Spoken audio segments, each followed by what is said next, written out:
मयं प्रभुं श्री गौरगोपालं भक्त्या नौमि पुनः पुनः अजानुलम्बितभुजौ कनकावदातो संकीर्तनैकपितरो कमलायताक्षौ विश्वाम्भरो द्विजवरो जुगधर्मपालो वंदे जगत प्रियकरो करुणावतारो आनंद लीलामय विग्रहाय हेमाभ दिव्य छवि सुंदराय तस्मै महाप्रेम रस प्रदाय चैतन्य चंद्राय नमो नमस्ते निरानंदमिदं सर्वं प्रेमानंद स्फुटीकृतं येन तं सततं वन्दे नित्यानन्दं जगद्गुरुं श्री अद्वैत नमस्तुभ्यं कलिजन कृपानिधे गौर प्रेम प्रदानाय श्री सीतापतये नमो लादिनी स्वरूपाय गौरांग सुहृदाय च भक्त शक्ति प्रदानाय गदाधर नमस्तुते प्रणमामि श्रीवासं तमाद्यं पंडितं मुदा श्री गौरांग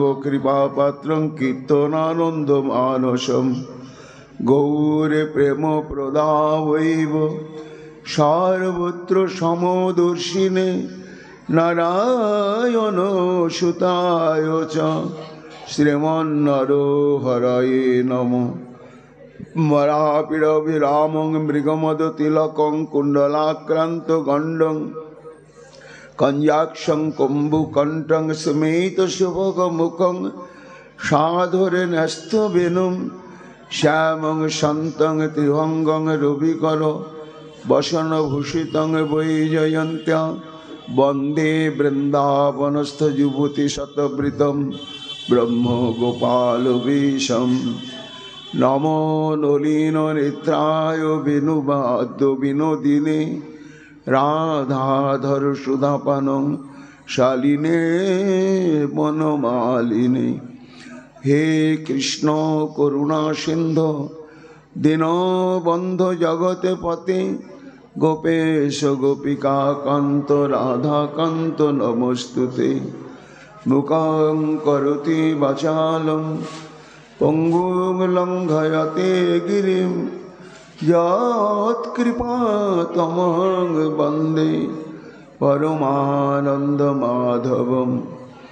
तप्तो कांचन गौरांगी राधे वृंदावनेश्वरी वृषभानुसुते देवी तं नमामि हरिप्रिये महाभाव स्वरूपातं कृष्ण प्रिया गुरियोषि प्रेमी भक्ति प्रदे देवी राधिका तं नमाम्यहं वन्दे नंद ब्रज स्त्रीणां पदरेणुमभिघ्नशो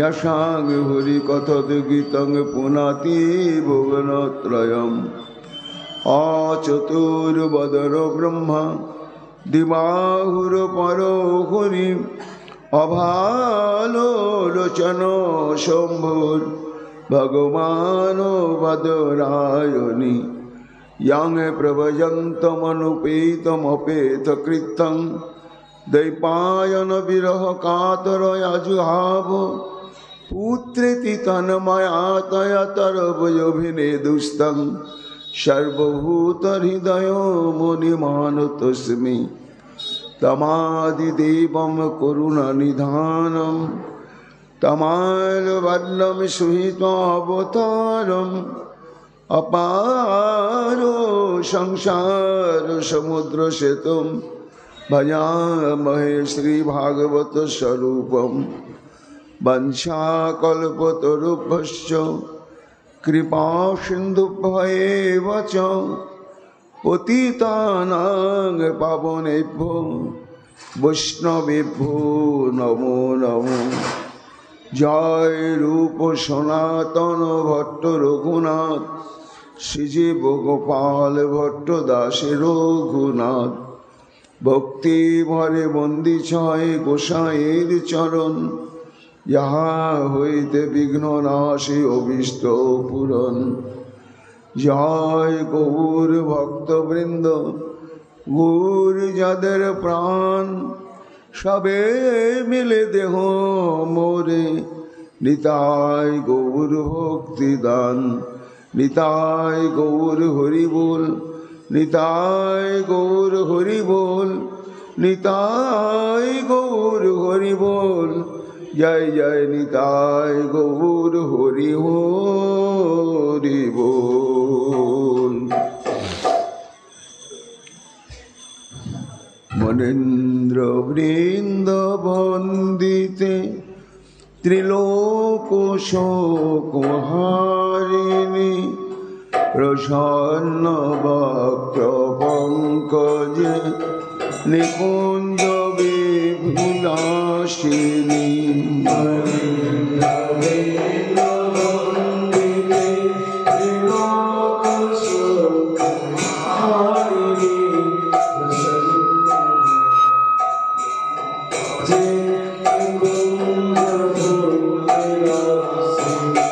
ব্রজেন্দ্র ভানু নন্দিনী, ব্রজেন্দ্র শোনো সঙ্গতে, অদা করি সিংহ মাং কৃপা সভাজন। অদা করি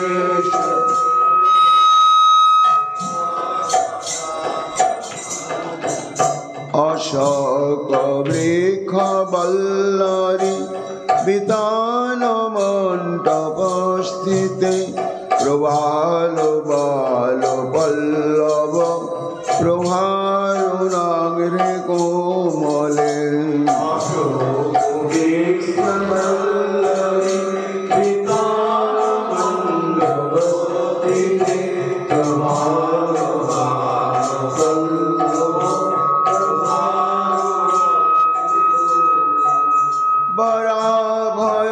স্ফুরত করে প্রভূত সম্পদালয়ে, অদা করে সিংহ মাং কৃপা কটাক্ষ ভাজনম।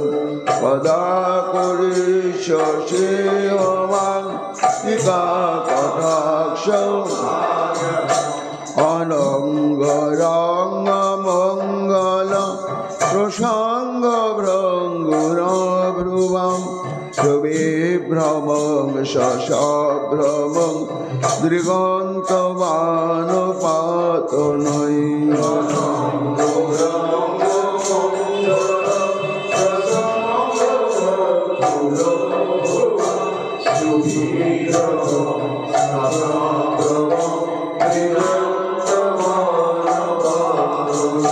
নিরন্তরং বশীকৃত প্রকৃত নন্দনন্দনে, অদা করে সিংহ মাং কৃপা সভাজনম।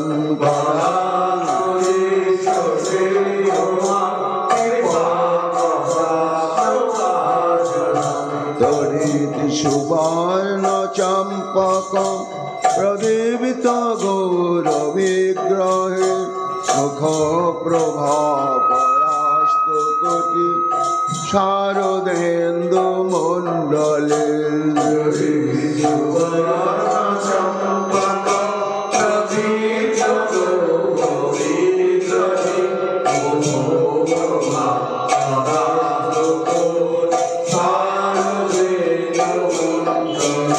বিচিত্র চিত্র সঞ্চরত চকর সবলোচনে, অদা করি সিংহ মাং কৃপা কটাক্ষ ভাজনম।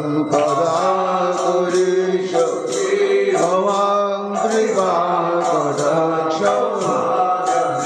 মদন মদাতি যৌবনে প্রমোদমান মণ্ডিতে, প্রিয়ানুরা কলাবিলাস পণ্ডিতে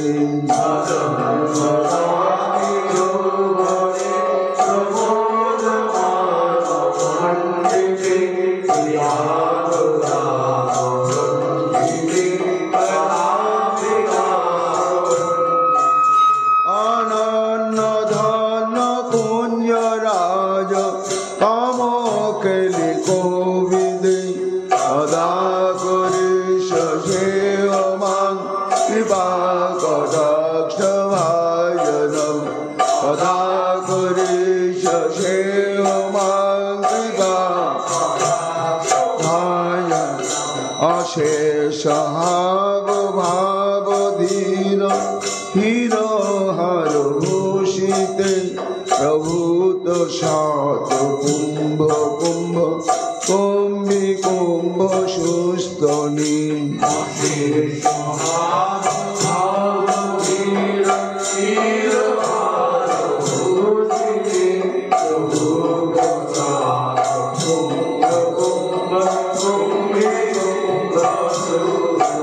প্রশস্ত মন্দ হাস্য চূর্ণ পূর্ণ সক্ষ সাগরে সদা করে সশেয়মাং কৃপা কটাক্ষ ভাজনম সদা করে সশেয়মাং মৃণাল বাল বল্লরি তরঙ্গ রঙ্গ দোলতে লতাগ্রলাসলোল নীল লোচনা বলোকনে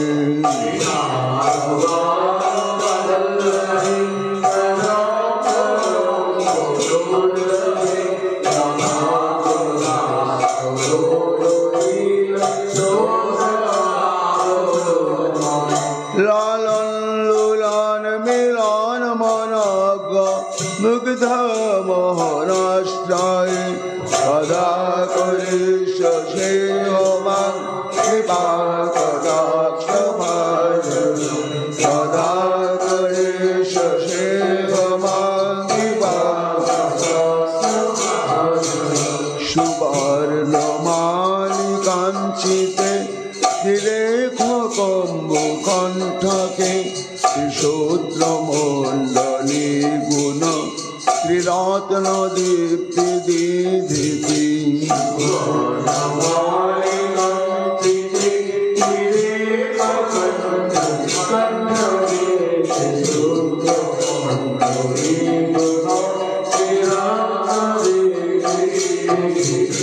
সলল নীল কুন্তলে প্রসন্ন গুচ্ছ গম্পিতে সদা করি ভাজনম সদা করি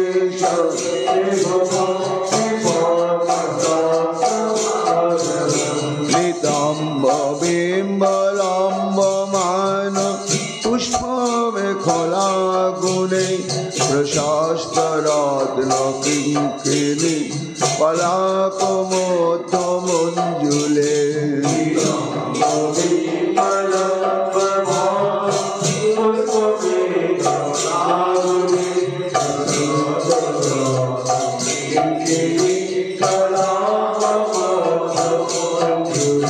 প্রশস্ত রত্ন কিঙ্কিণী কলাপ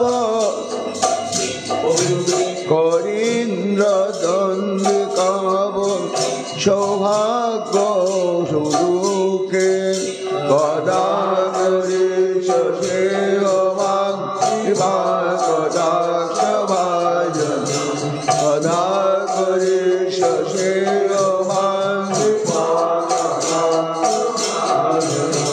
অনেক মন্ত্রনাদ মঞ্জু নূপুর রবস্থলত সমাজ রাজহংস বংশ নেকোনাতি গৌরবে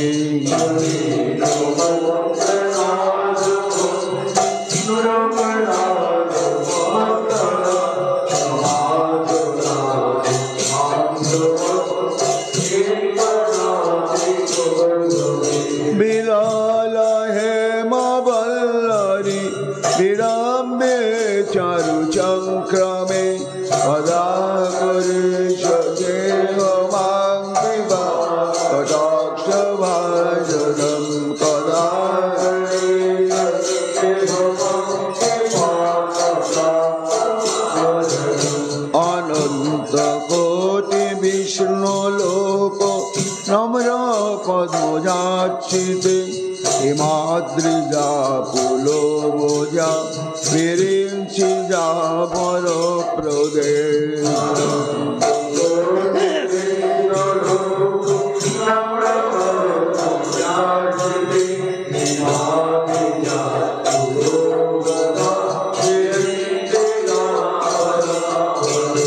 अपार सिद्धि वृद्धि दिग्ध शतपदांगुली नखे पदाकरी कदाक्षवाय कदाकरी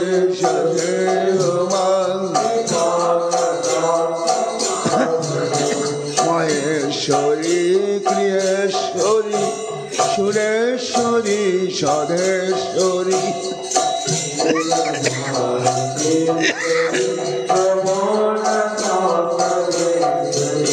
रामेश्वरी श्यामेश्वरी प्रमोद काननेश्वरी ब्रजेश्वरी ब्रजाधिपे नमोस्तुते सदाकरी शशि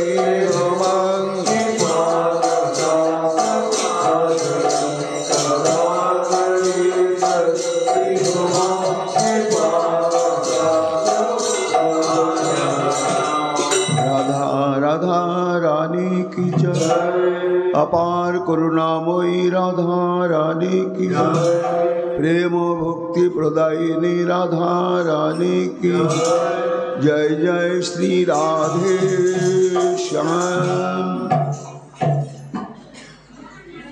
ऐश्वर्य ज्ञान होइते केवला भाव परम प्रधान पृथ्वीते भक्त नहीं उद्धव सुमान।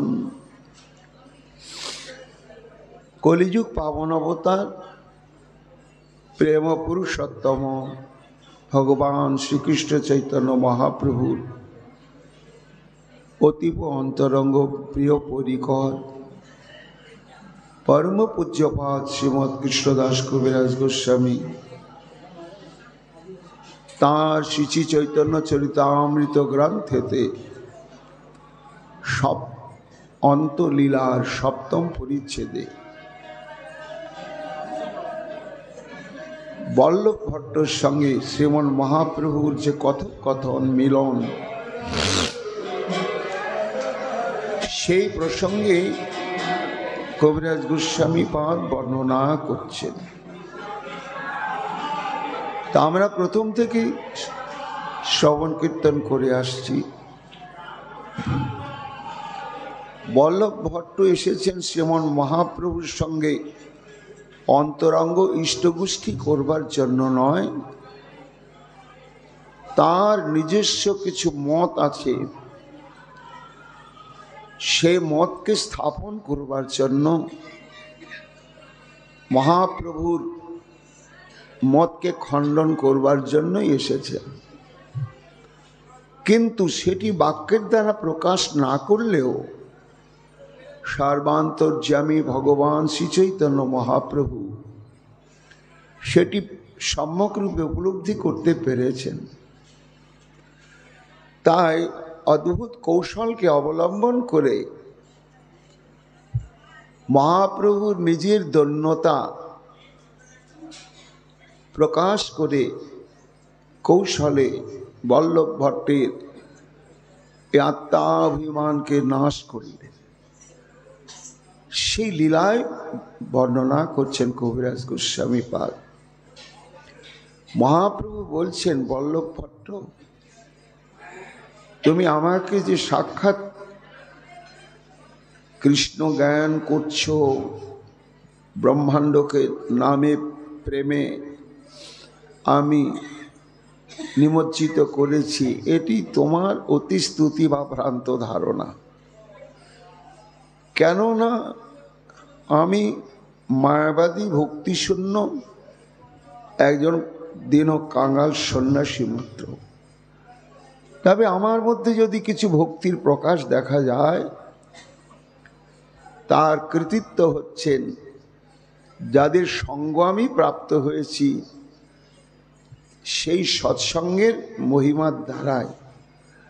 এই বলে একে একে মহাপ্রভু, অদ্বৈত আচার্য, রামানন্দ রায়, সার্বভৌম ভট্টাচার্য থেকে ক্রমানুসারে বিশিষ্ট বিশিষ্ট পরিকরের নিকট থেকে মহাপ্রভু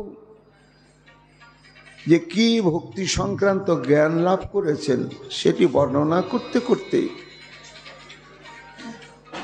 মহাপ্রভু বলছেন যে ভগবানকে প্রসন্ন করার, বশীভূত করার একটা উপায় হচ্ছে ভক্তি।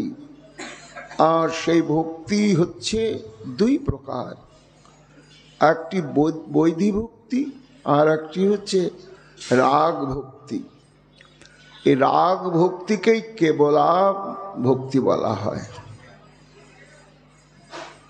ঐশ্বর্য জ্ঞান হইতে কেবলা ভাব পরম প্রধান।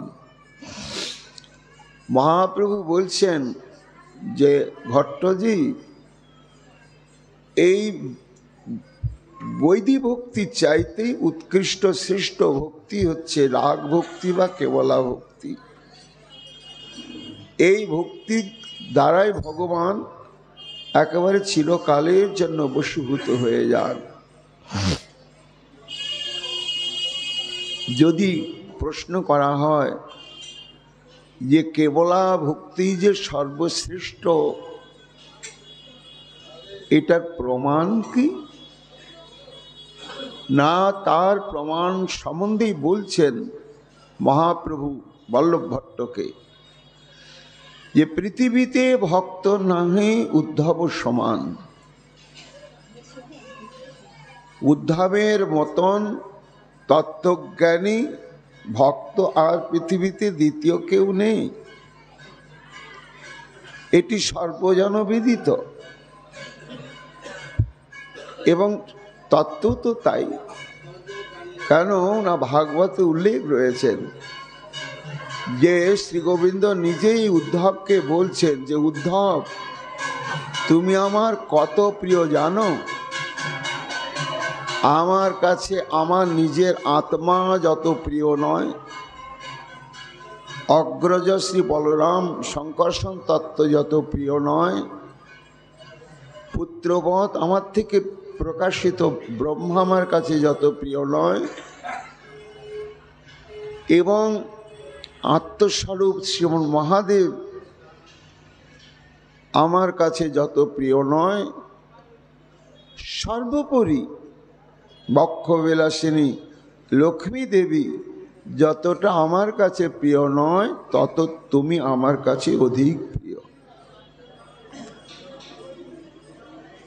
তা উদ্ধবের প্রতি শ্রীকৃষ্ণের প্রিয়ত্ব সম্বন্ধে এখানে একেবারে ওজন করে গোবিন্দ নিজেই দেখালেন। তাহলে উদ্ধব যে কত মহা শ্রীকৃষ্ণের অন্তরঙ্গ ভক্ত, এটাই প্রমাণ হয়ে গেল।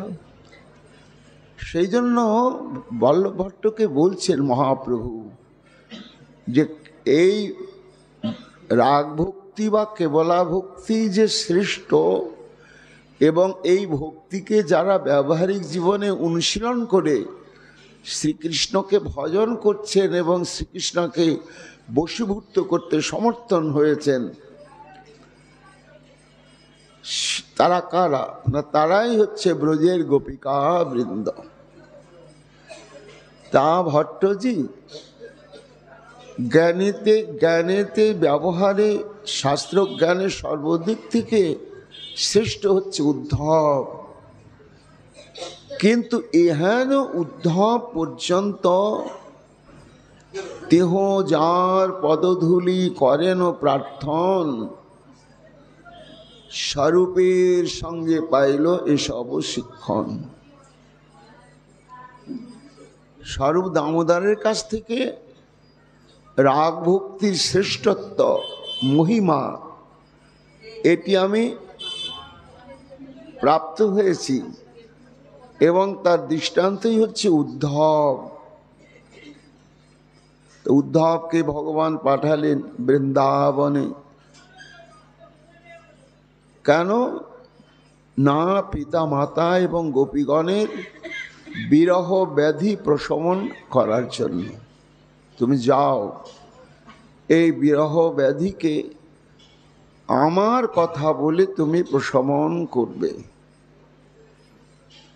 আর উদ্দেশ্য কি ছিল না? উদ্ধবের যে ভক্তি কৃষ্ণের প্রতি, সেই ভক্তিটি ছিল জ্ঞান মিশ্রা ভক্তি।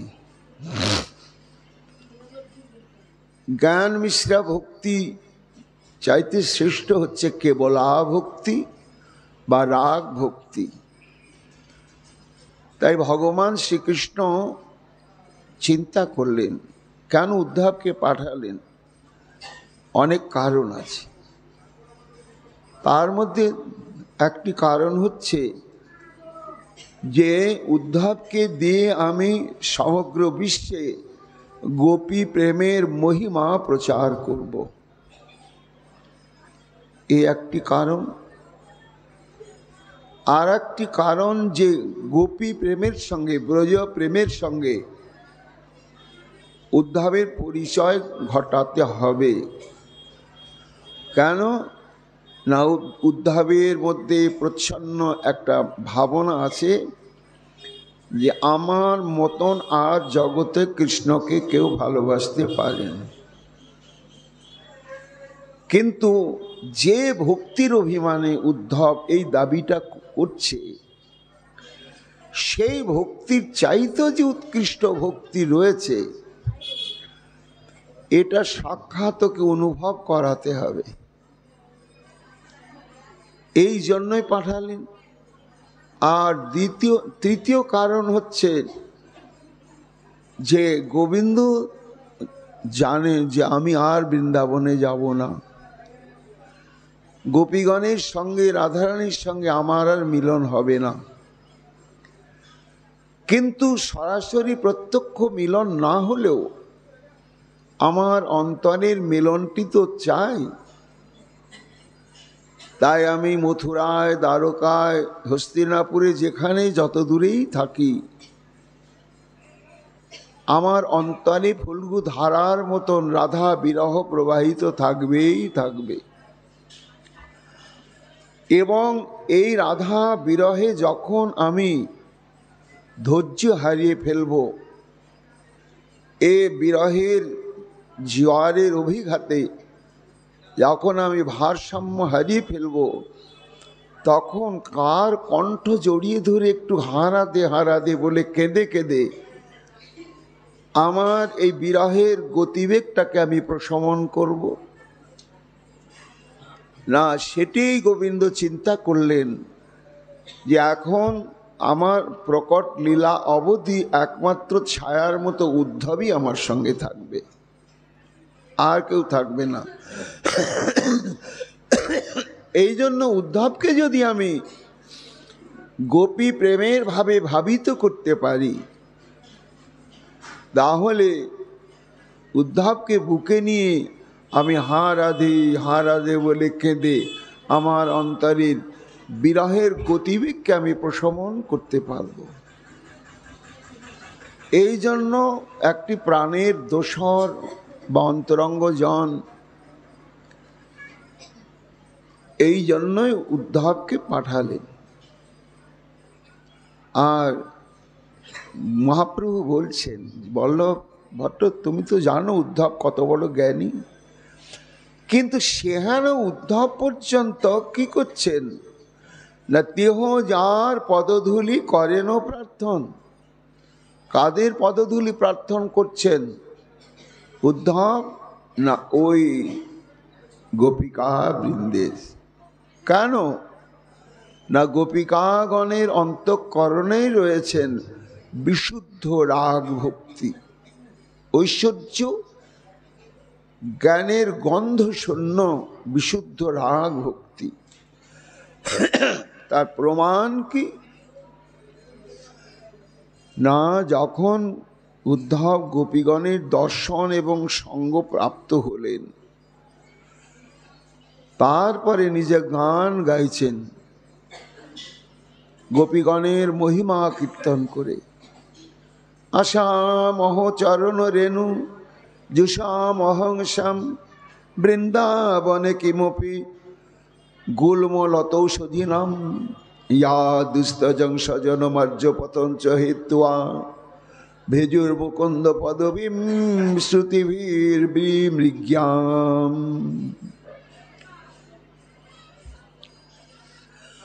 অহো অহো, এই ব্রজমণ্ডলের মধ্যে, এই বৃন্দাবনের মধ্যে জগতের শ্রেষ্ঠ ভাগ্যের অধিকারীকে না, শ্রেষ্ঠ ভাগ্যের অধিকারী হচ্ছে ওই যে বৃন্দাবনের গুল্মলতা দুব্য ঘাস। কেন শ্রেষ্ঠ এরা? মানব শ্রেষ্ঠ না হয়ে বৃন্দাবনের গুল্মলতা দুর্বাদি এরা কেন শ্রেষ্ঠ হলো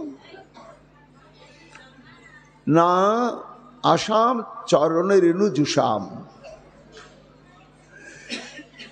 এরা নিরন্তর গোপীগণের চরণ রেণুর সেবা করে, আস্বাদন করে, পরিচর্যা করে।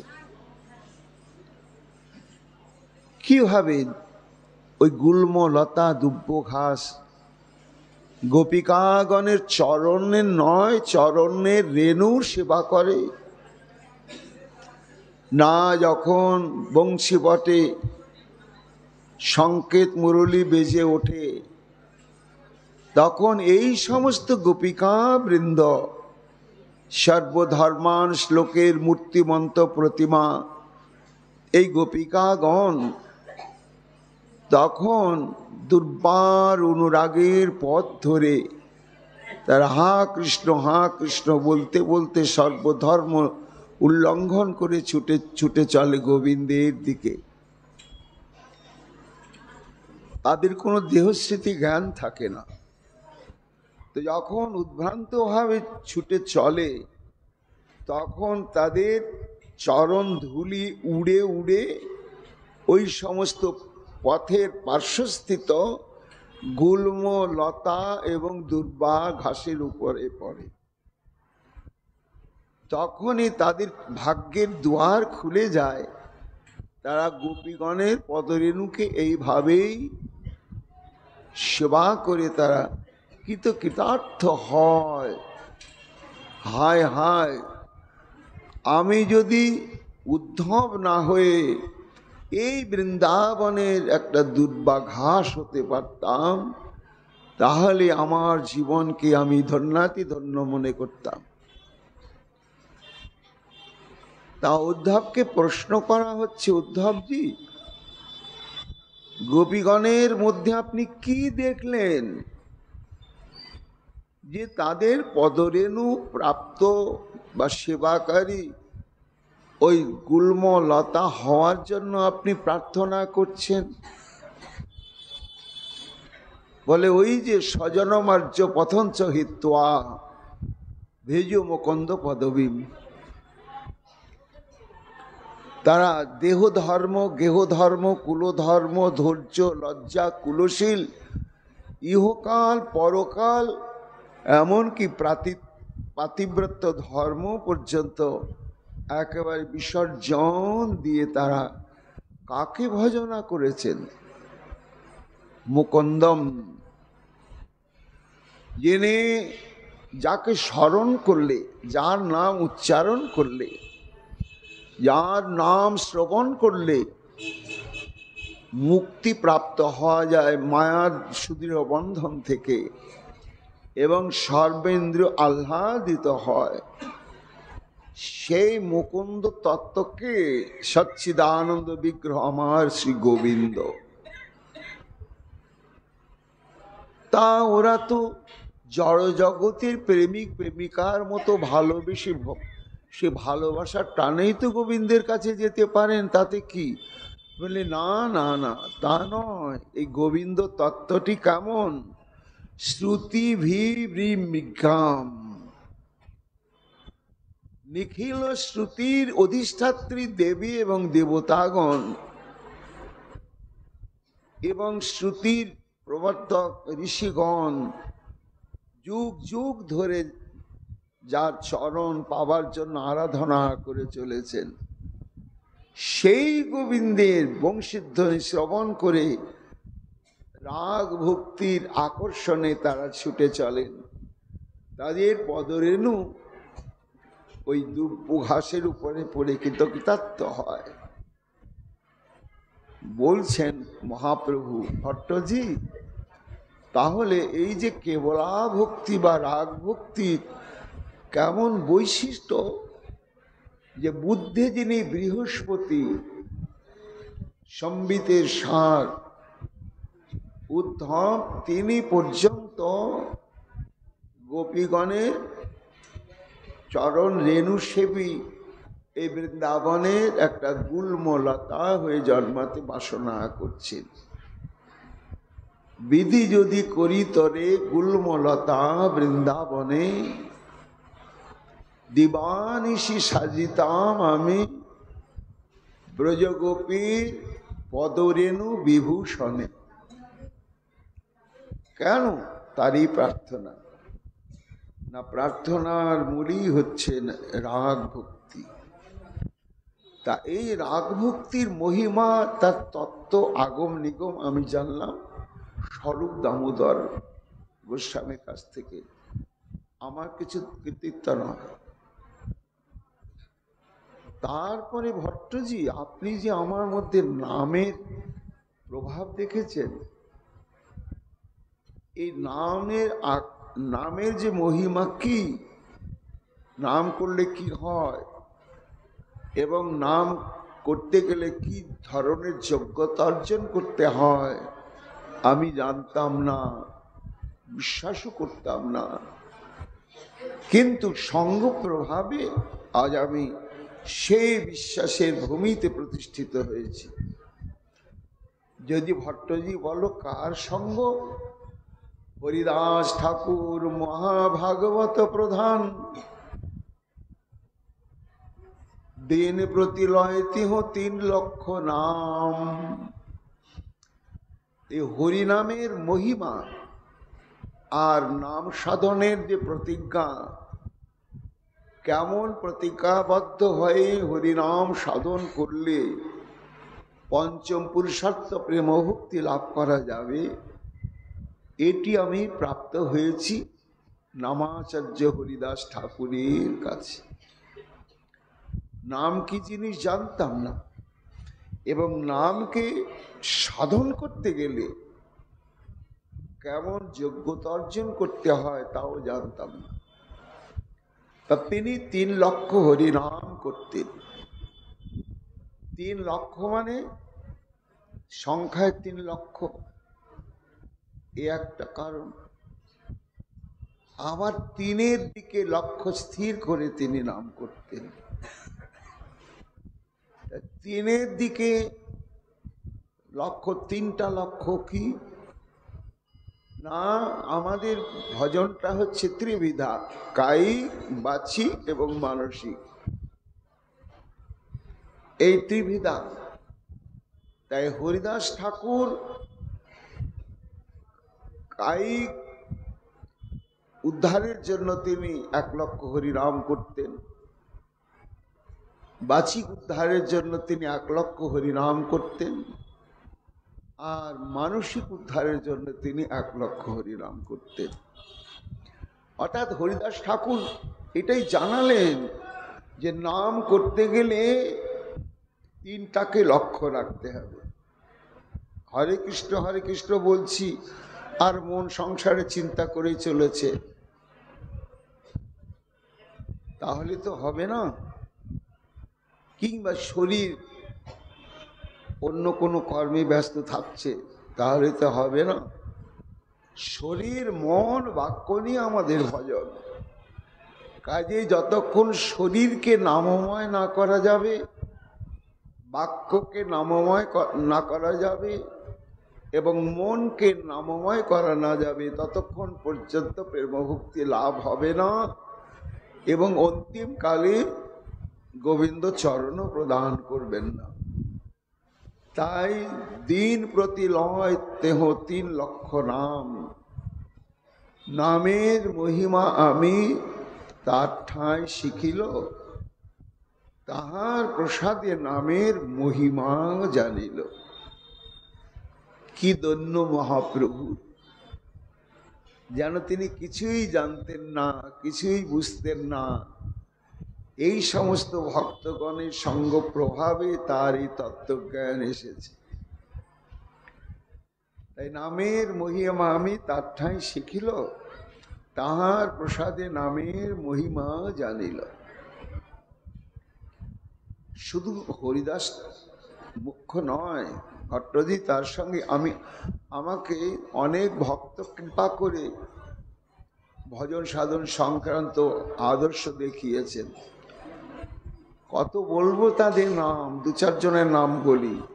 আচার্য রত্ন, আচার্য নিধি, পণ্ডিত গদাধর, জগদানন্দ দামোদর, শঙ্কর বক্রেশ্বর, কাশীশ্বর মুকুন্দ, বাসুদেব মুরারি, আর যত ভক্তগণ গৌরী অবতারী, এরাও নামাচার্য হরিদাসের মতন শক্তিধর। এরা নিরন্তর হরিনাম সাধন করতেন আর নাম প্রচার করতেন। কোথায় প্রচার করতেন? কৃষ্ণ নাম প্রেম কইল জগতে প্রচার, ইহা সবার সঙ্গে কৃষ্ণ ভক্তি আমার।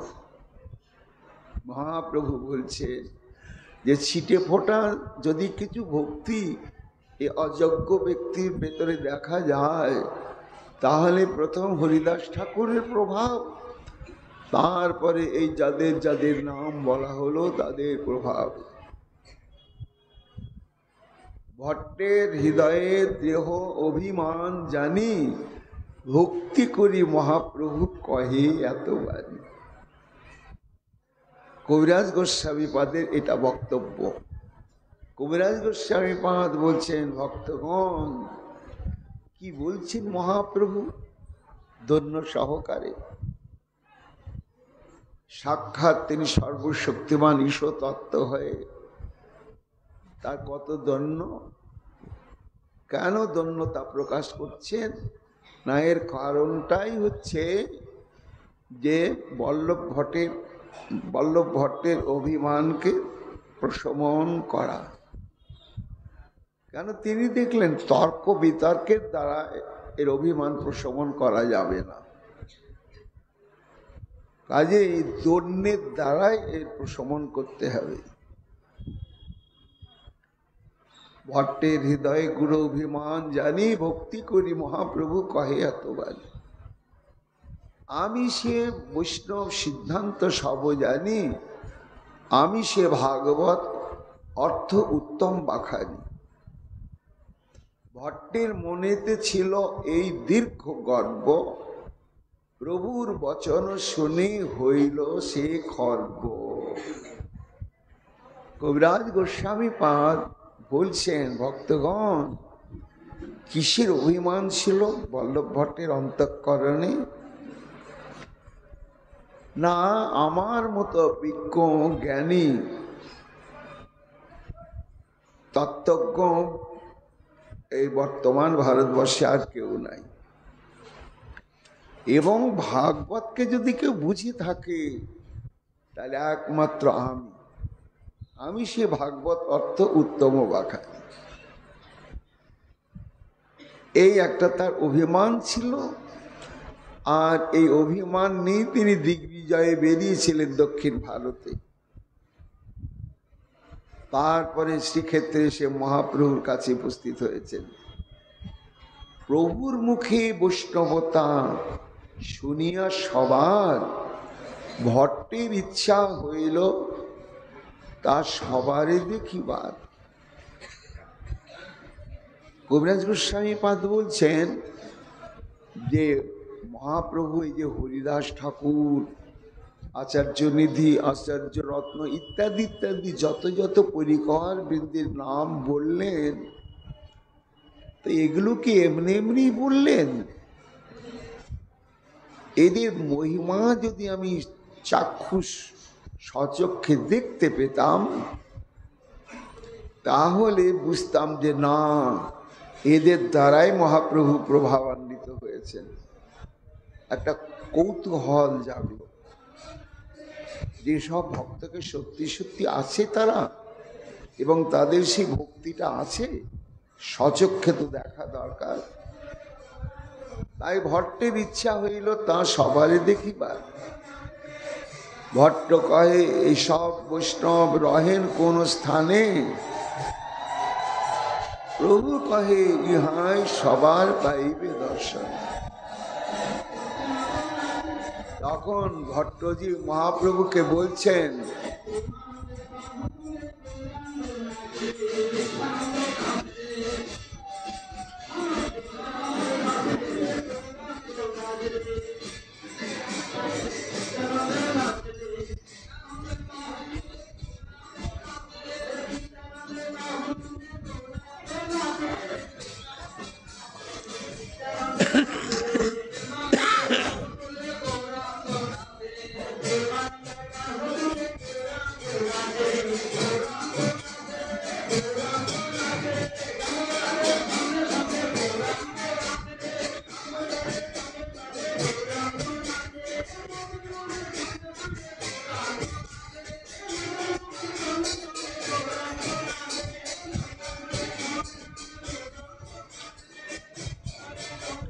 ভট্ট কহে, এসব বৈষ্ণব রহে কোন স্থানে?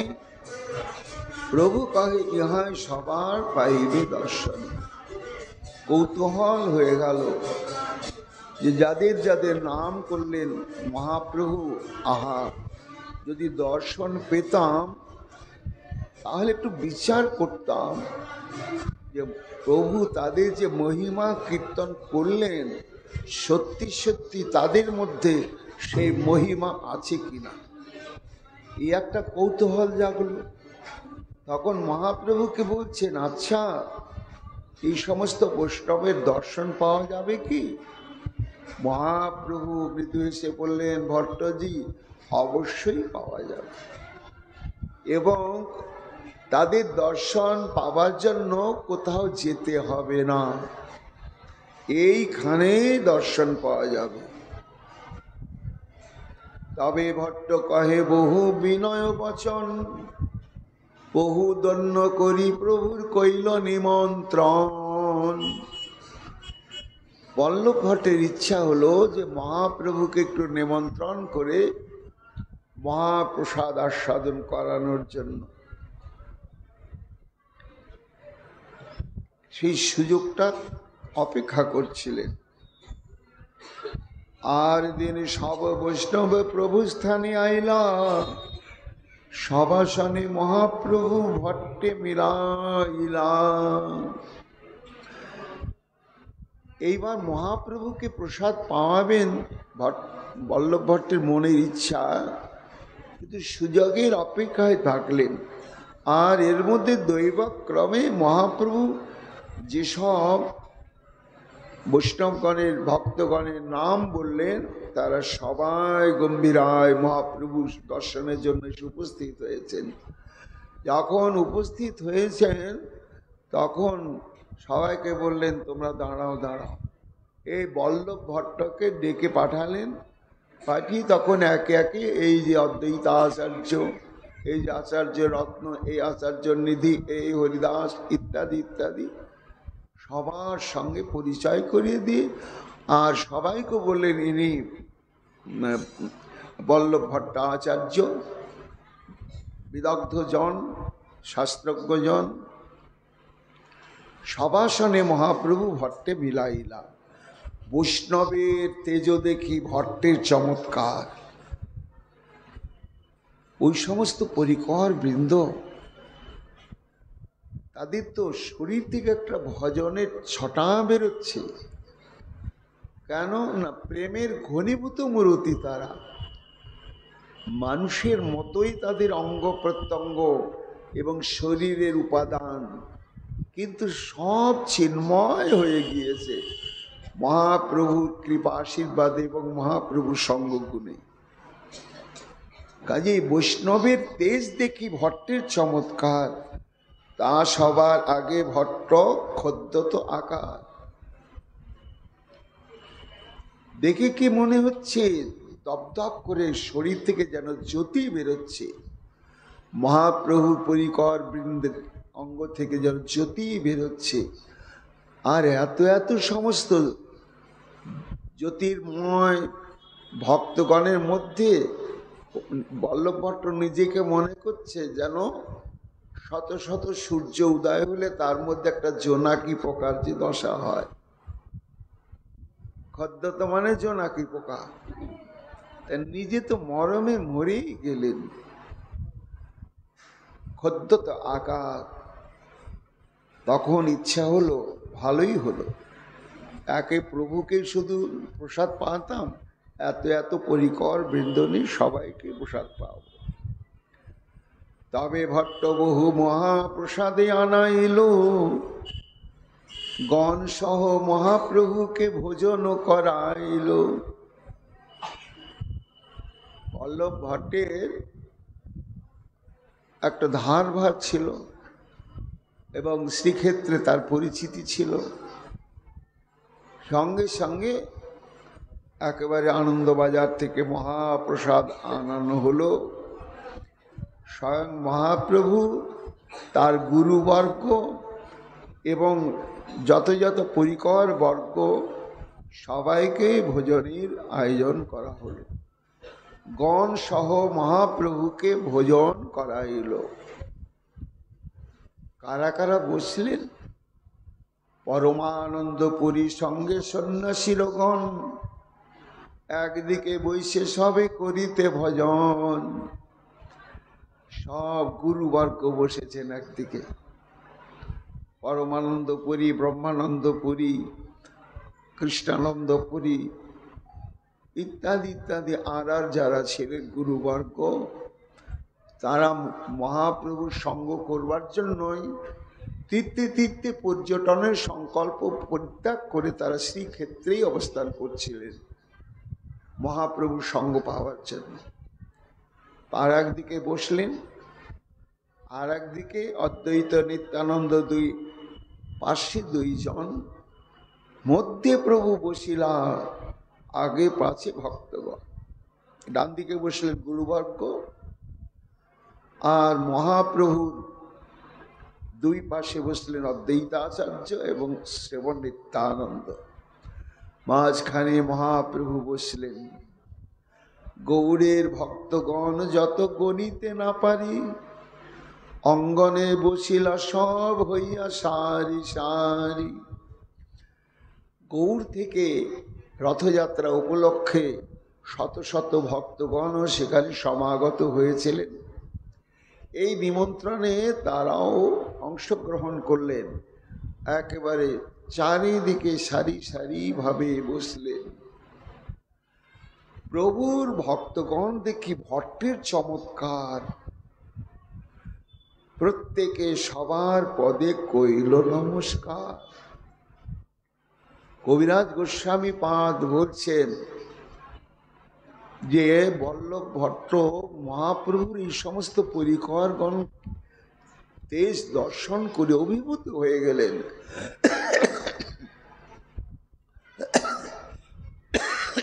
এবং লোক দেখানো নয়, অন্তর থেকেই শ্রদ্ধায় তার মস্তক অবনত হয়ে গেল। মনে হলো যে এই এক একজন ভক্তের কাছে আমি কিছুই না। কেন না? আমার পুঁথিগত বিদ্যার অভিমান আছে, আর এরা হচ্ছে মূর্তিমান কৃষ্ণ ভক্তি। এই পার্থক্য। তাই প্রত্যেকে সবার পদে কইল নমস্কার। এবার পরিবেশন আরম্ভ হচ্ছে। স্বরূপ জগদানন্দ কাশীশ্বর শঙ্কর, পরিবেশন করে আর রাঘব দামোদর। স্বরূপ দামোদর, জগদানন্দ পণ্ডিত, কাশীশ্বর মহাপ্রভুর অঙ্গসেবক এবং শঙ্কর, এরা হচ্ছে গম্ভীরায় মহাপ্রভুর অঙ্গসেবক। তারপরে রাঘব পণ্ডিত এবং দামোদর পণ্ডিত, এতজন মিলে পরিবেশন করছেন মহাপ্রসাদ। তার কত সংখ্যক ভক্ত বসেছেন। মহাপ্রসাদ বল্লভ ভট্ট বহু আনাইলা, প্রভু সহ সন্ন্যাসীগণ ভোজনে বসিলা। প্রসাদ পায় বৈষ্ণবগণে বলে হরি হরি, আর হরি হরি ধ্বনি ওঠে, তবে ব্রহ্মাণ্ড হরি। এমন ভোজনেও তো ভজন। আমি যেমন ভোজন করতে বসে দুনিয়ার সমাজনীতি, রাজনীতি, পরচর্চা, পরনিন্দা ইত্যাদি ইত্যাদি এই চর্চাটা সেরে নেই প্রসাদ পাওয়ার সময় বসে। কিন্তু এটা তো নিয়ম নয়। প্রসাদ পেতে গেলে প্রসাদ বুদ্ধি নিয়ে, প্রসাদ চিন্তন নিয়ে পেতে হবে। তাই সবাই প্রসাদ বুদ্ধি নিয়ে মহাপ্রসাদ এসেছে, খাদ্য বিশেষ নয়। আপ্লুত চিত্ত হয়ে গিয়েছে মহাপ্রসাদের সৌগন্ধে, আর উচ্চস্বরে হরি হরি বলে সবাই ভোজন করছে। মালা চন্দন গুবাগ পান অনেকই আনিল, সবার পূজা করি ভট্ট আনন্দিত হইল। কবিরাজ গোস্বামী পাদ বলছেন, অভিমান আছে কিন্তু ভেতরে ভেতরে সেবা প্রাণতাটাও আছে তার। কেন না, এই যে প্রসাদ পাওয়ানোর জন্য একটা মানসিকতা, আবার ত্রুটি রাখলেন না। প্রসাদ পাওয়ানোর পরে মাল্য চন্দন দিয়ে বিভূষিত করতে হয়, তারও আয়োজন করলেন বল্লভ ভট্টজি, এবং মুখশুদ্ধি তাম্বুলেরও আয়োজন করলেন। সবার পূজা করি ভট্ট আনন্দিত হইল। কবিরাজ গোস্বামী পাদ বলছেন যে মহাপ্রভুর মুখে যা শুনেছিলেন, এবার বাস্তবে দেখলেন ভট্টাচার্য। সবাই তো সব কৃষ্ণ ভক্তি রসময় মূর্তি, আনন্দময় মূর্তি, অভিমান শূন্য মূর্তি। এদেরকে দর্শন করলেও মনের ময়লা মাটি সব দূর হয়ে যায়, অন্তরে একটা আত্মপ্রসাদ লাভ করলেন বল্লভ ভট্ট। কিন্তু মন থেকে এখনো অভিমানের গন্ধটা যায়নি। রথযাত্রার দিনে প্রভু কীর্তন আরম্ভিল, পূর্ববৎ সাত সম্প্রদায় পৃথক করিল।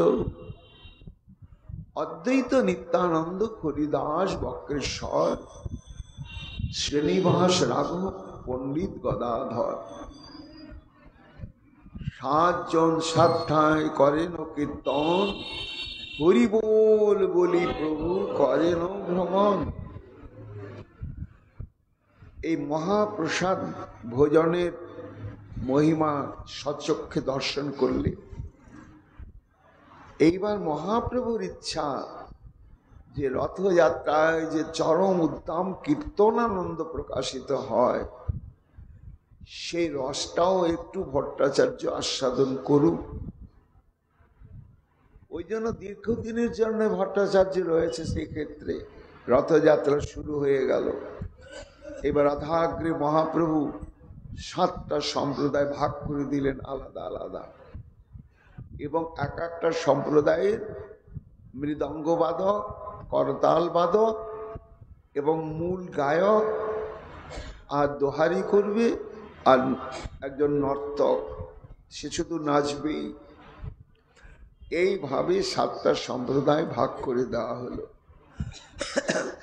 14 মাদল বাজে উচ্চ সংকীর্তন, এক এক নর্তকের প্রেমে ভাসিল ভুবন।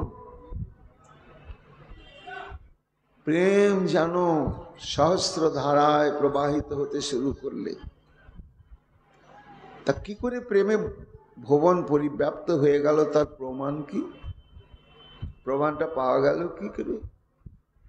না, পাওয়া গেল এই যে মহাপ্রভু যখন রথাগ্রে 7 সম্প্রদায় নিয়ে কীর্তন আরম্ভ করলেন, তখন চারিদিক থেকে যে বিভিন্ন দেশ থেকে আগত ভক্তগণ, তারা সবাই সদাচারীও নয়, দীক্ষিতও নয়, সাধারণ মানুষ, ধর্মপ্রাণ, জগন্নাথ দর্শন এবং রথযাত্রা দর্শন করলে পুণ্য হয় এই বুদ্ধি নিয়ে তারা এসেছে। কিন্তু যখন 7 সম্প্রদায় সহ কীর্তন আরম্ভ হয়ে প্রেম প্রকাশ হয়ে গেল, তখন বল্লভ ভট্ট দেখছে আশ্চর্য, এই যে দর্শকগণ যত রয়েছে এরা সাধারণ মানুষ, কিন্তু এরাও মহাপ্রভুর পরিকর গণের মতন উচ্চস্বরে হরিনাম করছেন আর অশ্রু কম্প পুলকে একেবারে বিভূষিত হয়ে যাচ্ছে। এতে প্রমাণ হলো যে এই সমস্ত চৈতন্যদেবের পরিকর গণের প্রেম সঞ্চারিত হয়ে গেল এই আপামর জনসাধারণের মধ্যে, বিনা ভজন সাধন, বিনা প্রচেষ্টাতেই। দেখিয়ে বল্লভ ভট্ট মনে হইল চমৎকার, আনন্দে বিভল, নাহি আপনার সম্ভাল। একেবারে বিহ্বল হয়ে পড়লেন, নিজেকে ধরে রাখতে পারছেন না।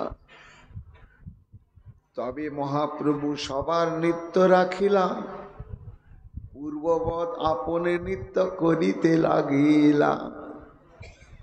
এইবার মহাপ্রভুর নৃত্য আরম্ভ হলো। সবাইকে বললেন তোমরা আর নাচতে হবে না, নাচের গান করো। তো 7 সম্প্রদায় মিলে তখন কীর্তন আরম্ভ করলেন। আর কীর্তনের তালে তালে, মৃদঙ্গের করতালের তালে তালে মহাপ্রভু নৃত্য আরম্ভ করলেন। পূর্ববৎ আপনি নৃত্য করিতে লাগিলা। এই নৃত্যের উন্মাদনা আলাদা। কেন আলাদা? না, বৃন্দাবনে তিনি নেচেছেন, কিন্তু সেই নাচটা ছিল সংবিধানের মধ্যে, একবারে ছাদন বাঁধনের মধ্যে। আপামর জনসাধারণের সেখানে প্রবেশ নিষেধ ছিল। জনসাধারণ কোন কথা, ভোলে না তো পেলেন না রাসলীলা দর্শনের সুযোগ। এই জন্য সেই সময় গোবিন্দের মনের মধ্যে একটা অতৃপ্তি ছিল যে এমন নৃত্য, সেখানে যোগ্য অযোগ্য, পাত্রা পাত্র সবাই আস্বাদন করুক, সবাই যোগ্যতা লাভ করুক। কেবল গোপী দেহ ছাড়া হবে না, না না না, এই বাসনাটা আমি পূরণ করব নবদ্বীপ অবতারে শ্রীক্ষেত্রে। তাই যেন একেবারে মহাপ্রভু বিশাল সংকীর্তন মহারাস প্রত্যক্ষ দিবালোকে নিজে নাচছেন, আর নাচছেন না এমন কেউ নেই। পূর্ববৎ আপনি নৃত্য করিতে লাগিলা। প্রভুর সৌন্দর্য দেখি আর প্রেমোদয়, এই তো সাক্ষাৎ কৃষ্ণ ভট্টের হইল নিশ্চয়। কবিরাজ গোস্বামী পাদ বলছেন যে ভট্ট আগে মহাপ্রভুর কপট স্তুতি করার ছলে বলেছিলেন তুমি সাক্ষাৎ কৃষ্ণ। ওটা মন থেকে বলেননি, মনের অনুভূতি থেকে বলেননি, কপটতা নিয়ে বলেছিলেন। কিন্তু রথাগ্রে যখন এই অত্যাদ্ভুত নৃত্য দর্শন করলেন, তখন মহাপ্রভুর ইচ্ছাতেই তো মহাপ্রভু তাকে দেখালেন যে দেখো আমি সেই ব্রজেন্দ্র নন্দন, যেই শচীসূত হইল সেই। এই জন্য এই তো সাক্ষাৎ কৃষ্ণ ভট্টের হইল নিশ্চয়। এই মতো রথযাত্রা সকলে দেখিল, প্রভুর চরিত্রে ভট্টের চমৎকার হইল।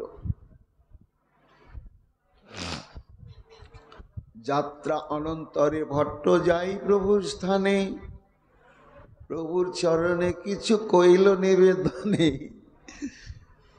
সব দেখছেন এবং মহাপ্রভু কৃপাও করছেন, না হলে তো এটা আস্বাদন হবে না। আস্বাদনও করাচ্ছেন, কিন্তু ভেতরে ভেতরে চোরা স্রোতের মতন আত্ম অভিমানটা যায়নি। সবই তো মানছি, সাক্ষাৎ কৃষ্ণ সেবা করতে মন হচ্ছে, আনন্দ পাচ্ছি, সব ঠিক, কিন্তু আমার মতটা একটুখানি যদি উনি সমর্থন করতেন, আমার মতটা যদি উনি একটু গ্রহণ করতেন, তাহলে আমার 16 কলায় পূর্ণ হয়ে যেত। এই যে মনের মধ্যে ভাবটা বল্লভ ভট্টার মধ্যেই ছিল। রথযাত্রা শেষ হয়ে গেছে, অনেক ভক্ত চলে গেছেন, এইবার নিত্য মহাপ্রভু গম্ভীরায় অন্তরঙ্গ ভক্ত নিয়ে ইষ্টগুষ্টি করেন। একদিন বল্লভ ভট্টাচার্য এসেছেন, প্রভুর চরণে কিছু কইল নিবেদন। প্রভু, এখন তো তোমার অবসর, তা আমার একটু আবদার আছে। মহাপ্রভু হাসছেন, কি আবদার? ভাগবতীর টিকা কিছু করিয়াছ লিখন, আপনি মহাপ্রভু যদি করেন শ্রবণ। বলে, প্রভু আমি ভাগবতের টিকা করেছি, শ্রীমদ্ ভাগবতের টিকা করেছি, তা আমার ইচ্ছা তুমি যদি একটু শ্রবণ করতে। মানে ভট্টের একটা আত্মবিশ্বাস ছিল যে আমি যে দৃষ্টিভঙ্গি নিয়ে ভাগবতকে ব্যাখ্যা করেছি, এ মহাপ্রভু আস্বাদন করে নিশ্চয় বলবেন খুব ভালো এবং হয় না হবার নয়। এইরকম একটা স্বপ্নের জাল বুনছিলেন বল্লভ ভট্টাচার্য। তাই বললেন, প্রভু আমি তো টিকা লিখেছি, তো আমার ইচ্ছা তুমি যদি একটু শ্রবণ করো। মহাপ্রভু তো মনে মনে ভাবছেন, তুমি আবার টিকা করবে? যা করার তো হয়েই গেছে ভগবত ইচ্ছায়, এর উপরে আর টিকা হতে পারে না, আবার কি টিকা? তাই মহাপ্রভু বলছেন, প্রভু কহে ভাগবত অর্থ বুঝিতে না পারি, ভাগবত অর্থ শুনিতে আমি নহি অধিকারী। বলে, ভট্ট খুব ভালো, তুমি ভাগবতের টিকা করেছো, কম কথা নয়। একটা গ্রন্থের শ্লোকের মর্মার্থ জেনে তার ব্যাখ্যা করা সবার পক্ষে সম্ভব নয়, কিন্তু আমার পক্ষে শোনা সম্ভব নয়। কেন? ভাগবত আমার মাথায় ঢোকে না, ভাগবত আমি বুঝি না। বুঝি তো নাই, তারপরে দেখছি যে আমার অধিকারও নাই। তো যখন ভাগবত বুঝিও না, আর ভাগবতে শ্রবণ কীর্তন অধ্যয়নের যোগ্যতা আমার নাই, ভজন তো করতে হবে। এই জন্য ভট্ট আমি কৃষ্ণ নাম বসি মাত্র করিয়ে গ্রহণ, সারাদিন আমি কৃষ্ণ নামই করি। বল্লভ ভট্ট যেন বলতে চাইছেন যে নামের ফাঁকে ফাঁকে একটু শ্রবণ করবে, বলে সেটাও বন্ধ করে দিচ্ছেন। মহাপ্রভু বলছেন, কৃষ্ণ নাম বসি মাত্র করিয়ে গ্রহণ, সংখ্যা নাম পূর্ণমর নহে রাত্রি দিনে। আমি সংকল্প নাম সারাদিন রাত্রে পূরণ করতেই পারি না, এই জন্য নামের সংখ্যা পূরণ না হলে তো আমি ভাগবত শুনতে পারবো না। তো সংখ্যা পূরণই হয় না, বাকি থেকে যায়। এই জন্যই ভাগবত আমার শ্রবণ কীর্তন ভাগ্যে জোটে না। ভট্ট ভট্ট কহে কৃষ্ণ নামের অর্থ বাখানি। ভট্ট দেখছে যা প্রভু তো এড়িয়ে যাচ্ছেন, ভাগবতের ব্যাখ্যাটা শুনতে চাইছেন না, কিন্তু বললেন যে আমি সারাদিন কৃষ্ণ নাম করি। ঠিক আছে, তাহলে ভাগবতের ব্যাখ্যা যখন শুনতে চাইলেন না, তা কৃষ্ণ নামের ব্যাখ্যাটা আমি শুনাই। কেন না কৃষ্ণ নামের উপরেও ভট্ট কিছু ব্যাখ্যা লিখেছেন। সেই কথাই বলছেন, ও হো প্রভু, তুমি যখন ভাগবত শোনার অবসর পাও না, সারাদিন কৃষ্ণ নামই করো, তা আমি কৃষ্ণ নামের উপরে অপূর্ব ব্যাখ্যা লিখেছি। এইবার তুমি সেই ব্যাখ্যাটা, কৃষ্ণ নামের ব্যাখ্যাটা শ্রবণ করো। প্রভু কহে কৃষ্ণ নামের বহু অর্থ না মানি। ভট্টাচার্য, কৃষ্ণ নাম কৃষ্ণ নাম, কৃষ্ণ নামের ব্যাখ্যা হয় না। আর ব্যাখ্যা করতে গেলে তার তাৎপর্যটা বিকৃত হয়ে যাবে। এই জন্য কৃষ্ণ নামের একটাই সার তত্ত্ব আমি জানি। কি সার তত্ত্ব? না, প্রভু কহে কৃষ্ণ নামের বহু অর্থ না মানি, শ্যাম সুন্দর যশোদানন্দন এই মাত্র জানি। কৃষ্ণ মানেই হচ্ছেন যশোদানন্দন শ্রী গোবিন্দ।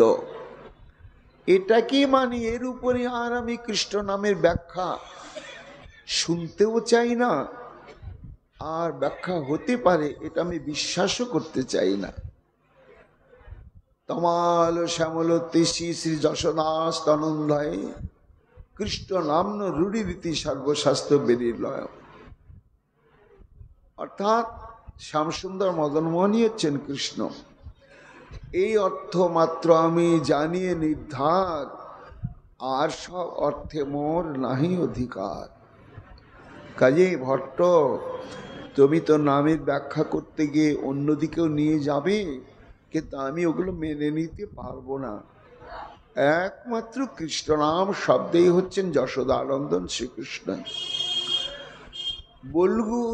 ফল্গু বলগণ প্রায় ভট্টের সব ব্যাখ্যা, সর্বজ্ঞ প্রভু জানে করেন উপেক্ষা। যতই কিছু বলছেন মহাপ্রভু কৌশলে দন্যের সঙ্গে সব খণ্ডন করে দিচ্ছে। কেন করছেন? ফল্গু বলগণ, অন্তঃসার শূন্য বক্তব্য। ওই বক্তব্যের কোনো মূল্য নেই। কেন না, ভাগবতের যা টিকা করে গিয়েছেন শ্রীধর স্বামীপাদ, তার উপরে আর ব্যাখ্যা হয় না, হবার নয়।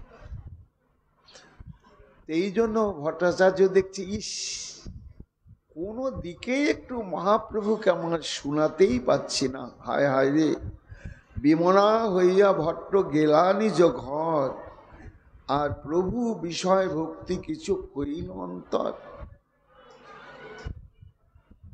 তবে ভট্ট যায় পণ্ডিত গোসাইয়ের ঠাঁই, নানা মতো প্রীতি করি করে আসা যায়।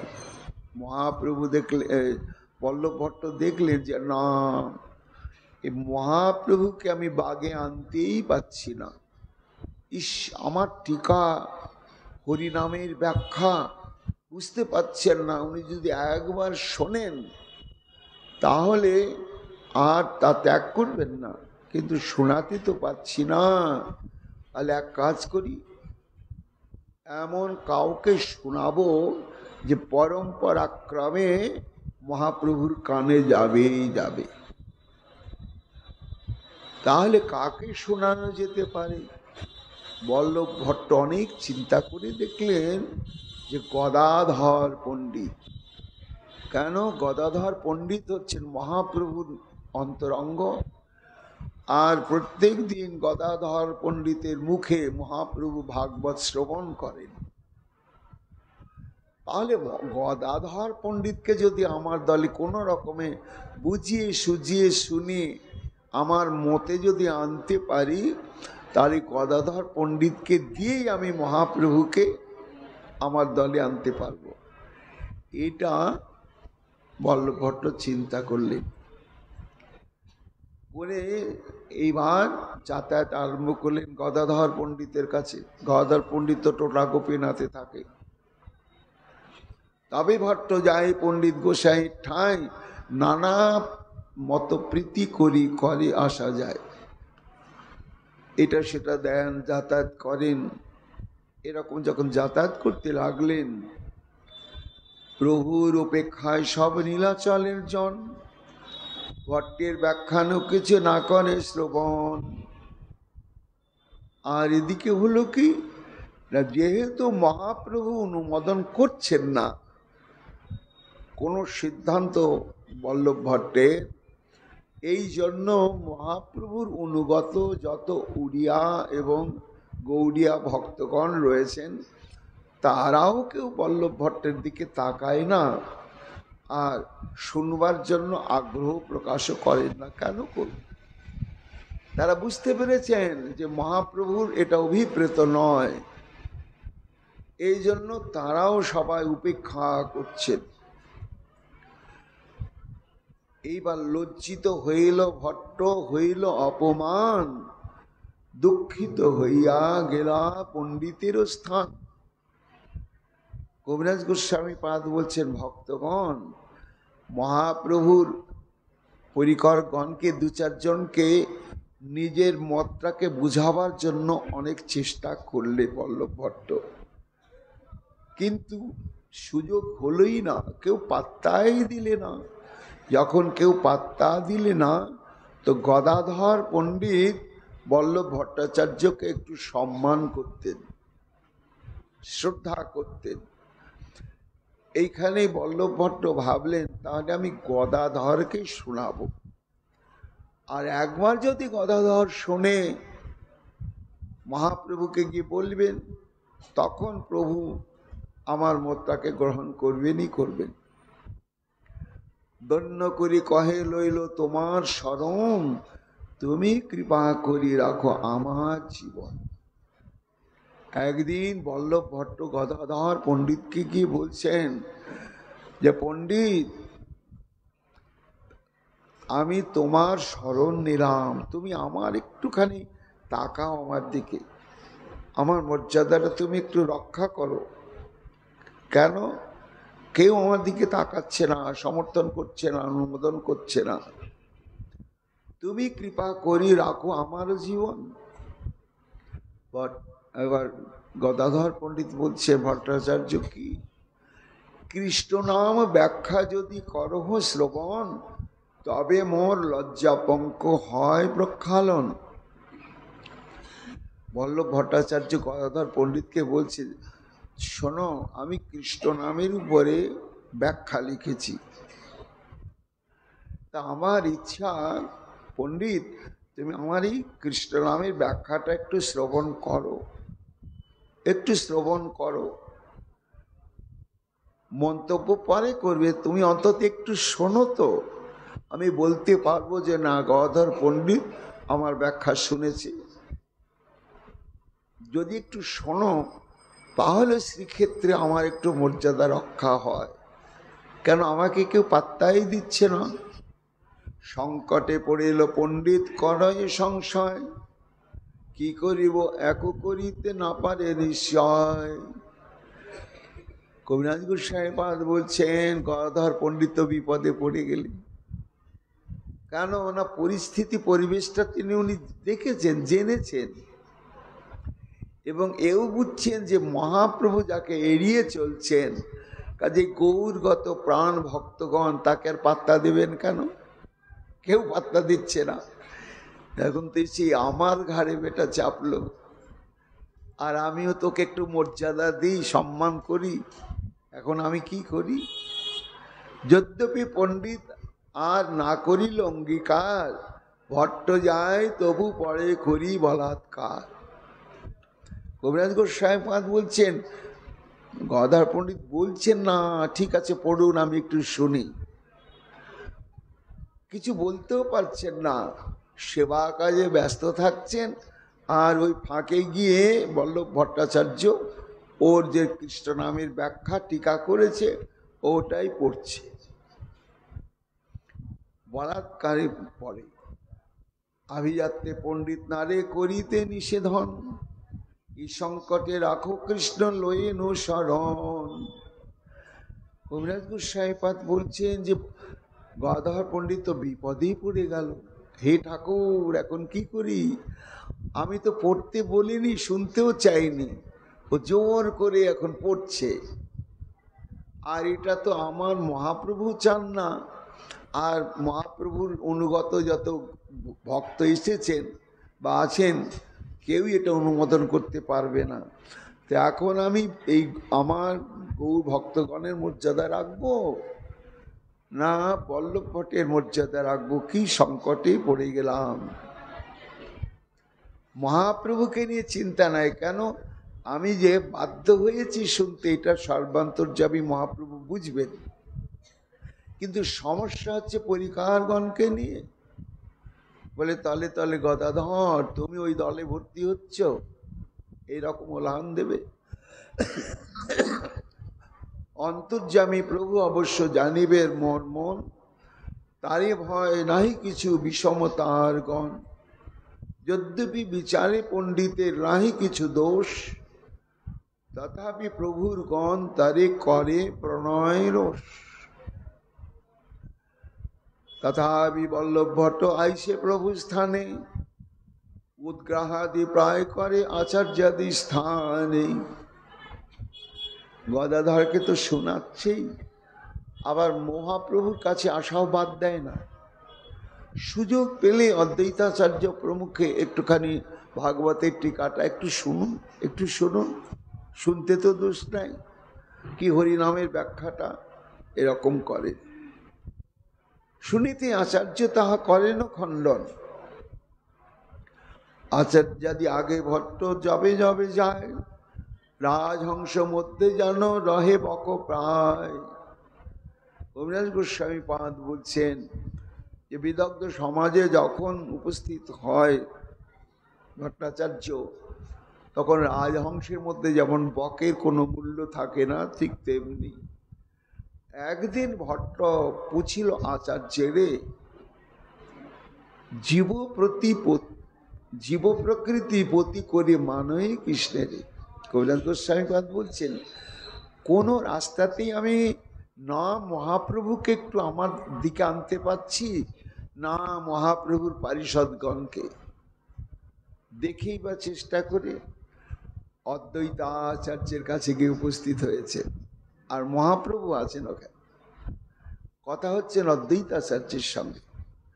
অদ্বৈতাচার্যকে বলছেন বল্লভ ভট্ট যে আচার্যদেব, আচ্ছা এই যে জীব তটস্থা শক্তি, ভগবানের তিনটা শক্তি, একটা হচ্ছে চিৎ শক্তি বা অন্তরঙ্গা শক্তি, একটা হচ্ছে বহিরঙ্গা শক্তি মায়া, আর জীব হচ্ছে তটস্থা শক্তি।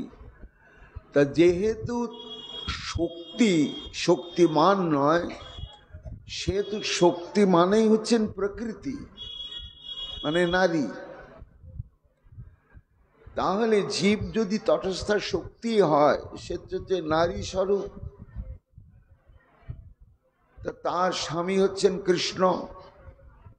এখন বল্লভ ভট্টের প্রশ্ন হচ্ছেন অদ্বৈতাচার্যের কাছে যে জীব তত্ত্ব তো প্রকৃতি তত্ত্ব, আর পুরুষ তত্ত্ব হচ্ছেন কৃষ্ণ।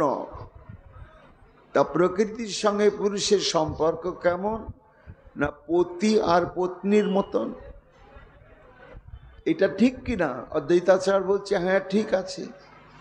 এটা যদি ঠিকই হয় আচার্যদেব, তাহলে তোমরা তো প্রকৃতি, তার স্বামীর নামটা করছো কেন? সতী স্ত্রী কোনোদিন স্বামীর নাম করে না, করে কি করে না? শাস্ত্রে আছে স্বামীর নাম করতে নেই, তো তোমরা কেন করছো? এর উত্তরটা আমাকে দিতে হবে। অদ্বৈতাচার্যকে প্রশ্ন করলেন বল্লভ ভট্ট যে জীব হচ্ছে প্রকৃতি তত্ত্ব আর পুরুষ তত্ত্ব হচ্ছেন কৃষ্ণ, সেই জন্য জীবের সঙ্গে কৃষ্ণের সম্পর্ক হচ্ছে পতি আর পত্নীর ন্যায়। তা প্রকৃত সতী রমণী কখনো স্বামীর নাম ধরে না, তা তোমরা কেন ধরছ? এই প্রশ্নটা অদ্বৈতাচার্যের কাছে করলেন। আর অদ্বৈতাচার্য তখন একটু মুচকি হেসে বলছেন, আরে ভট্টাচার্যজি, আমাকে কেন তুমি প্রশ্ন করছো? সামনে তো সাক্ষাৎ মহাপ্রভুই রয়েছেন, ওই জন্যই প্রশ্নটা মহাপ্রভুকেই করো, তাহলে উত্তরটা সবাই আমরা পেয়ে যাব। তাই আচার্য কহে, আগে তোমার ধর্ম মূর্তিমান, ইহারে পুছ ইহ করিবেন ইহার সমাধান। যে সত্যি তো জীব হচ্ছেন পত্নী তত্ত্ব আর পতি তত্ত্ব কৃষ্ণ, তো কোনোদিন সতী নারী স্বামীর নাম করে না, জীব কেন করছে আর করার জন্য বিধান দেওয়া হচ্ছে? এটা ঠিক নয়। শুনেই প্রভু কহে, তুমি না জানো ধর্ম মর্ম। মহাপ্রভু তখন ওইখানে আছেন, তো মহাপ্রভু হেসে বলছেন, আরে ভট্টাচার্য, অদ্বৈতাচার্যকে কি জিজ্ঞাসা করছো? আরে শোনো, তুমি আসল তত্ত্বটাই জানো না। কি তত্ত্ব? না, স্বামী আজ্ঞা পালে এই পতিব্রতার ধর্ম। সেই প্রকৃত পতিব্রতা যে স্বামীর আদেশ পালন করে, তাই তো?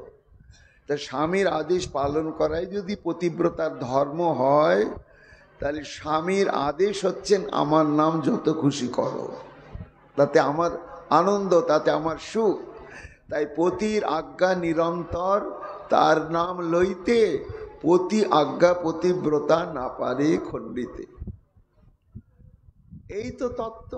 স্বামী বলেছে স্ত্রীকে যে দেখো, আমার নাম ঘন্টু মন্টু সন্টু তো নয়, আমার নাম কৃষ্ণ। এই কৃষ্ণ নামের একটা শক্তি আছে, তাই তোমরা দিন রাত এই কৃষ্ণ নামটা করিও, তাতে আমার সুখ হবে। তা স্বামীর নাম করতে নাই এটা যেমন ঠিক, আবার স্বামীর আদেশে স্বামীর সুখের জন্য স্বামীর নির্দেশে কৃষ্ণ নাম করলেও এটা আনন্দ হয়, ঠিক। এই জন্যই কৃষ্ণের নির্দেশ সর্বক্ষণ নাম করার জন্য জীব নাম করে। অতএব নাম লয়, নামের ফল পায়, আর নামের ফল কৃষ্ণ কৃপায় প্রেম উপজয়। শুনিয়া বল্লভ ভট্ট হইল নির্বচন, ঘরে যায় দুঃখ মনে করেন ও চিন্তন। হাইরে, এমন একটা যুক্তি তুললাম আর সেটাও মহাপ্রভু কেটে দিলে। আমি একটু উপরে থাকতে চেয়েছিলাম, আর থাকা হলো না। নিত্য আমার এই সভায় হয় কক্ষাপাত, একদিন যদি উপরে পড়ে আমার বাত, তবে সুখ হয় আর সব লজ্জা যায়। সবচন স্থাপিতে আমি কি করি উপায়? না, আমার কথাটা একটু উপরে থাকছেই না, এটা তাহলে হলো না। আর একটা উপায় অবলম্বন করলেন। একদিন আবার এসেছেন মহাপ্রভুর কাছে, প্রণাম করে বললেন মহাপ্রভুকে যে হে চৈতন্যদেব, এই যে শ্রীধর স্বামীপাদ ভাগবতের ব্যাখ্যা করেছেন, টিকা করেছেন, আমি ওটা মেনে নিতে পারিনি। কেন? ওতে অসংলগ্ন সিদ্ধান্ত অনেক আছে। এই জন্য আমি শ্রীধর স্বামীর মতটাকে খণ্ডন করে আমি নিজে ব্যাখ্যা করেছি। সেই ব্যাখ্যা করে যাহা যেই পড়ে পড়ে আনি, এক বাক্যতা নাহি তাতে স্বামী নাহি মানি। এই জন্য আমি নিজে টিকা করেছি। মহাপ্রভু তখন হেসে বলছেন, ভট্ট, প্রভু হাসি কহে স্বামী না মানে যেই জন, বিশ্বার ভিতরে তার করিয়ে গণন। বলে যে স্বামীকে মানে না সে তো বেশ্যা। কাজে তুমি তো স্বামীকে মানো না, মানে শ্রীধর স্বামীকে মানো না, তুমি 12 বনি, তা তোমার কি দাম আছে? এত কই মহাপ্রভু মৌন রহিলা, শুনিয়া সবার মনে সন্তোষ হইলা। জগতের হিত লাগি গৌর অবতার, অন্তরে অভিমান জানেন আচয়ে তাহার। এর পরবর্তীতে মহাপ্রভু কিভাবে তার অভিমান খণ্ডন করলেন, আবার আগামীকাল আমরা তা শ্রবণ কীর্তন করব। গৌর কথা এইখানেই বিশ্রাম লাভ করছে। নিতাই গৌর হরি বল।